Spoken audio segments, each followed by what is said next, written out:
ఒక్కసారి కొమ్మూరి గోల్డ్ కి కాల్ చేయండి. తాకట్లో ఉన్న మీ బంగారాన్ని విడిపించి మార్కెట్ ప్రైస్ కి వాళ్ళు కొనుక్కుని మిగతా డబ్బులు మీకు ఇచ్చేస్తారు. అందరికీ నమస్కారం. వెల్కమ్ టు మనం టీవీ. నేను మీ పవన్ బేస్వాడ. ప్రముఖ సామాజిక రాజకీయ విశ్లేషకులు అప్పసాని రాజేష్ గారు ఉన్నారు. ఆయనతో మాట్లాడదాం. సార్ నమస్కారం. నమస్కారం. 2022 జంగారెడ్డిగూడెం ఉదంతం. ఇది గత ప్రభుత్వ హయాంలో మర్చిపోలేని ఒక ఉదంతం. కల్తీ సారా తాగి 30 మంది దాదాపుగా మరణించినటువంటి ఆ మరణాలని సహజ మరణాలుగా కొట్టిపారేసిన ఆ ప్రభుత్వం గురించి ఏం చెప్తారు? అప్పుడు ప్రభుత్వంలో లేకపోయినా అంటే ఎవరైతే మృత్యువాత పడ్డారో వారికి ₹1,00,000 చొప్పున పరిహారం అందించిన చంద్రబాబు నాయుడు గురించి ఏం చెప్తారు? ఇప్పుడు జీవో జారీ చేసి ఆ మరణాలపైన విచారణ బృందాన్ని ఏర్పాటు చేసినటువంటి ఇప్పుడు కూటమి ప్రభుత్వం గురించి ఏం చెప్తారు? వాస్తవంగా ఈ ఇన్సిడెంట్ జరిగిన టైంలో అవి సహజ మరణాలు కాదు, నాటుసారా వినియోగం వల్లే జరిగాయి అని చెప్పని అక్కడ సర్కమ్స్టాన్షియల్ ఎవిడెన్సెస్ అవే ధృవీకరిస్తున్నాయి అని చెప్పని నేను కూడా చాలా వీడియోలో ప్రస్తావించడం జరిగింది. చాలా విస్తృతంగా మీడియాలో చర్చ జరిగింది. ప్రతిపక్ష పార్టీలు దాన్ని అసెంబ్లీ వేదికగా కూడా ప్రభుత్వ దృష్టికి తీసుకొచ్చే ప్రయత్నం చేశాయి. కానీ జగన్మోహన్ రెడ్డి గారి ప్రభుత్వం, ముఖ్యంగా ముఖ్యమంత్రిగా జగన్మోహన్ రెడ్డి గారు నిండు సభను కూడా తప్పుదో పట్టించారు.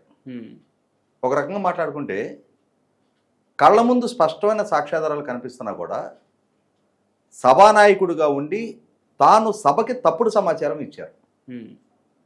మామూలుగా ఆయన స్థాయిలో ఆయన కాకుండా వేరే ఇంకెవరైనా సభ్యుడు అలా సభకు కనుక తప్పుడు సమాచారం ఇచ్చిన పక్షంలో అది సభా హక్కుల ఉల్లంఘన కిందకి వర్తిస్తుంది. సభ అటువంటి తప్పుడు సమాచారం ఇచ్చే ప్రయత్నం చేసిన సభ్యుడి మీద చర్యలు తీసుకోవడానికి అధికారం ఉంది. కానీ ముఖ్యమంత్రి హోదాలో ఉన్న జగన్మోహన్ రెడ్డి గారు నిజాన్ని అడ్మిట్ అయిన పక్షంలో తన పాలనా హయాంలో కల్తీ సారా అమ్మకాలు జరుగుతూ ఉన్నాయి, ఆ కల్తీ సారా వల్ల 25 మందికి పైగా విలువైన ప్రాణాలు కోల్పోయారు అనే అంశాన్ని అడ్మిట్ అవడానికి ఆయన ఫాల్స్ ప్రిస్టేజీ ఫీల్ అయిపోయి అడ్మిట్ కాకుండా అవన్నీ సహజ మరణాలుగా కొట్టిపారేశారు. సహజ మరణాలు అని చెప్పని ధృవీకరించడానికి కావాల్సిన ఎటువంటి సాక్ష్యాధారాలు ప్రభుత్వ పరంగా ప్రొడ్యూస్ చేయాల. ఓకే, ఇవాళ వృద్ధాప్యంతో అనారోగ్యంతో ఎవరైనా ప్రాణాలు కోల్పోతే ఓ 75-80 సంవత్సరాల వయసు వచ్చింది, ఆ వయసు రీత్యా సహజ మరణం అని చెప్పని మనం చెప్పడానికి ఆస్కారం ఉంటుంది. లేదు ఏదైనా క్రానికల్ డిసీజెస్ లైక్ క్యాన్సరో, హెచ్ఐవియో, టీబీయో, లేదు కార్డియాక్ అరెస్ట్ లాంటివి ఇంకేదైనా జరిగి ఉంటే వీటి వల్ల ఆ వ్యక్తి చనిపోయాడని చెప్పని ధృవీకరించడానికి ఆస్కారం ఉంటుంది. 35 to 38 years youth, 40 and above middle age వాళ్ళు, అందరికందరూ పని చేసుకునే వయసులో ఉన్న, అంటే యంగ్ అండ్ మిడిల్ ఏజ్ వాళ్ళు, అది కూడా పురుషులు మాత్రమే ఒక స్టిపులేటెడ్ టైంలో ఒక పర్టికులర్ ప్రాంతంలో మరణాలు సంభవించాయి అని అంటే ఒక స్పెసిఫిక్ కారణం ఉంటేనే అవి సాధ్యపడతాయి. ఖచ్చితంగా సహజ మరణాలు అని అంటే వృద్ధాప్యం అనేది పురుషులకు మాత్రమే రాదు, మహిళల్లో కూడా వృద్ధులు ఉంటారు, అనారోగ్యం బారిన పడ్డ వాళ్ళల్లో కూడా మహిళలు ఉంటారు. కానీ అక్కడ జరిగిన 26 మరణాల్లో ఒక్కరు కూడా మహిళ లేరు. అందరికందరూ 35 to 45 ఇయర్స్ మధ్య ఏజ్ గ్రూప్లో ఉన్న యువకులు మరియు మధ్య వయస్కులు. ఒక అంటే ఖచ్చితమైన కారణం వల్లే ఆ మరణాలు సంభవించాయనేది నిర్ధారణ అవుతా ఉంది. అయినా సరే దాన్ని అడ్మిట్ కావడానికి నాటి ప్రభుత్వం సిద్ధపడాల.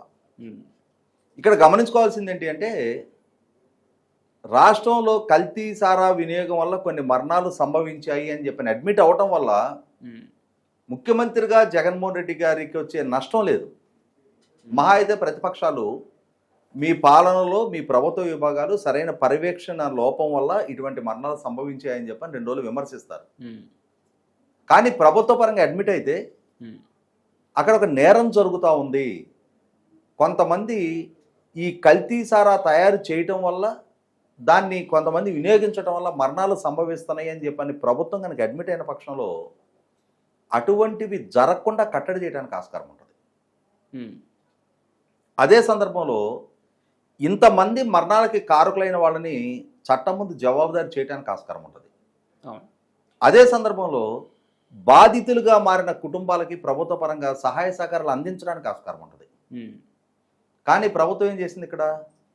అసలు మొత్తం సంఘటనని తొక్కిపెట్టే ప్రయత్నం చేసింది. అసలు అటువంటిది జరగలేదు అని చెప్పని కప్పిపుచ్చే ప్రయత్నం చేశారు. అవును, నలుగురు 60 నుంచి అంటే 70 నుంచి 80 ఏళ్ళ మధ్యలో వాళ్ళని చెప్పేసింది. మిగతా వాళ్ళు సహజ మరణాలని చెప్పేసి కొట్టి పరిస్థితి. అదే అంటే ప్రభుత్వం పూర్తి వాస్తవాలను వక్రీకరించి ముఖ్యమంత్రి హోదాలో జగన్మోహన్ రెడ్డి గారు సభకి తప్పుదోవ పట్టించే సమాచారం ఇచ్చారు. ఆ రోజు అసెంబ్లీలో జరిగిన చర్చను కూడా నేను లైవ్ ఫాలో అయ్యాను. నేను చాలా బ్లేటెంట్గా ఇక్కడ గమనించుకోవాల్సిన ఇష్యూ ఏంటంటే ముఖ్యమంత్రిగా జగన్మోహన్ రెడ్డి గారు సహజ మరణాలు అంటున్నారు. అసలు రాష్ట్రంలో కల్తీ సారా వినియోగమే జరగట్లేదు అంటున్నారు. కానీ ఆయన ప్రభుత్వంలో, ఆయన పాలనా హయాంలో, ఆయన ప్రభుత్వానికి సంబంధించిన ఎక్సైజ్ డిపార్ట్మెంట్ ద్వారా ఏర్పాటు చేయబడ్డ సెబ్ వాళ్ళు విడుదల చేసిన గణాంకాల్లో ఆ క్వార్టర్లో 1,60,000 లీటర్ల బెల్లం ఓటని ధ్వంసం చేశామని చెప్పారు. అంటే కల్తీ సారా ప్రక్రియ కొనసాగుతుంది. అటువంటి కల్తీ సారా ప్రక్రియకి బాధ్యులైన వాళ్ళ మీద మేము కేసులు నమోదు చేస్తూ ఉన్నాం. అంటే ఇక్కడ ప్రభుత్వ విభాగం తాను విడుదల చేసిన స్టాటిస్టిక్స్ ద్వారా అక్కడ కల్తీ సారా తయారీ ప్రక్రియ కొనసాగుతున్నట్టు, దాన్ని ప్రభుత్వ విభాగాల ద్వారా అడ్డుకునే ప్రయత్నం జరుగుతున్నట్టు, కేసులు నమోదు చేస్తున్నట్టుగా నిర్ధారణ అవుతా ఉంది కదా. మరి ఇంకా జగన్మోహన్ రెడ్డి గారు అసలు అటువంటి చర్యలకు ఆస్కారమే లేదని చెప్పిన సభను ఎలా తప్పుదోవ పట్టిస్తారు? ముఖ్యమంత్రిగా జగన్మోహన్ రెడ్డి గారు, ఎక్సైజ్ మినిస్టర్గా నారాయణ స్వామి గారు, ఎక్సైజ్ ప్రిన్సిపల్ సెక్రటరీ వెళ్ళి అక్కడ సారాయి కాశారు, అమ్మారని చెప్పని ఎవరు అంటలేదు కదా.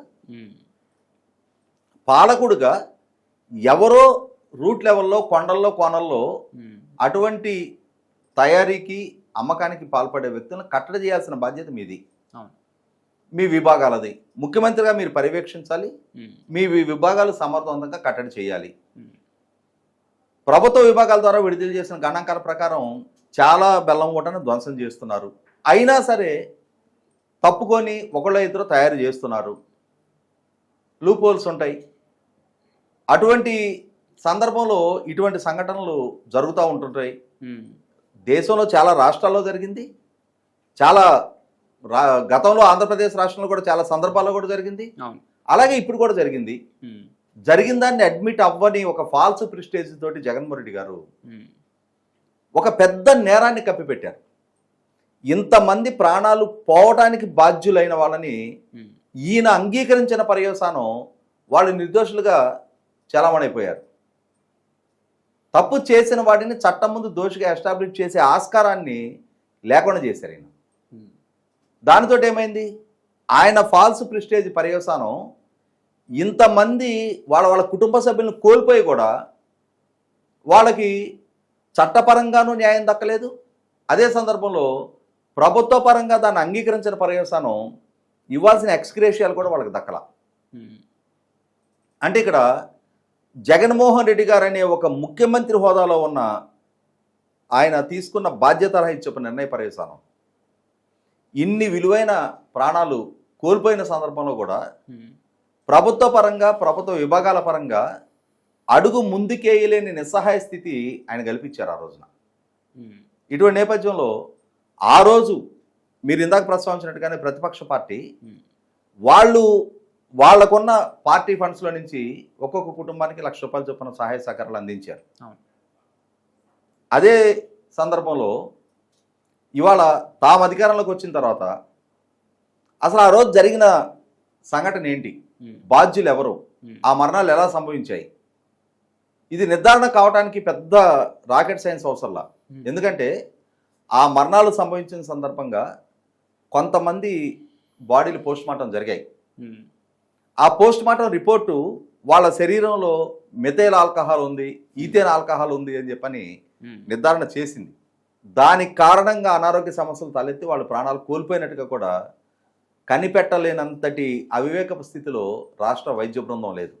రాష్ట్ర అధికార వ్యవస్థకి ఆ స్థాయి పరిజ్ఞానం ఉంది. ఇవాళ కాకినాడ రంగరాయ కళాశాల వైద్య బృందం నుంచి, అలాగే ఎక్సైజ్ డిపార్ట్మెంట్ నుంచి పోలీస్ డిపార్ట్మెంట్ నుంచి ఉన్నత స్థాయి అధికారులతోటి ఒక టాస్క్ ఫోర్స్ ఏర్పాటు చేసి ఆ రోజు జరిగిన అసలు సిసలు నేరం ఏంటి, ఎందుకు అంతమంది ప్రాణాలు కోల్పోయారు, దానికి దారితీసిన పరిస్థితులు పరిణామాలు ఏంటి అనేది విచారించమని చెప్పని దాని మీద ఒక ఎంక్వైరీ కమిషన్ టాస్క్ ఫోర్స్ నిన్న ఏర్పాటు చేస్తూ రాష్ట్ర ప్రభుత్వం ఒక నిర్ణయం తీసుకుంది. ఖచ్చితంగా ఇటువంటి సంఘటనలకు బాధ్యులైన వ్యక్తులు, ఇంతమంది విలువైన కోల్పోవడానికి బాధ్యులైన వ్యక్తులు జగన్మోహన్ రెడ్డి గారి ప్రభుత్వం తీసుకున్న ఒక బాధ్యతారాహిత్యపు నిర్ణయ పర్యవసానం చట్టం ముందు దోషులుగా నిలబడాల్సిన వ్యక్తులు నిర్దోషులుగా ఇవాళ రొమ్మిర్చుకొని తిరుగుతూ ఉన్నారు. అటువంటి వాళ్ళని చట్టం ముందు దోషులుగా ఎక్స్పోజ్ చేయటం కోసం, అలాగే భవిష్యత్తులో ఇంకొకరు ఇటువంటి సంఘటనకి పాల్పడకుండా, ఇంకా కొన్ని కుటుంబాలు ఇటువంటి సంఘటన వల్ల బాధితులుగా మారకుండా కట్టడి చేయడానికి ప్రభుత్వానికి ఒక అవకాశంగా దక్కుతుంది. Right sir, thank you so much.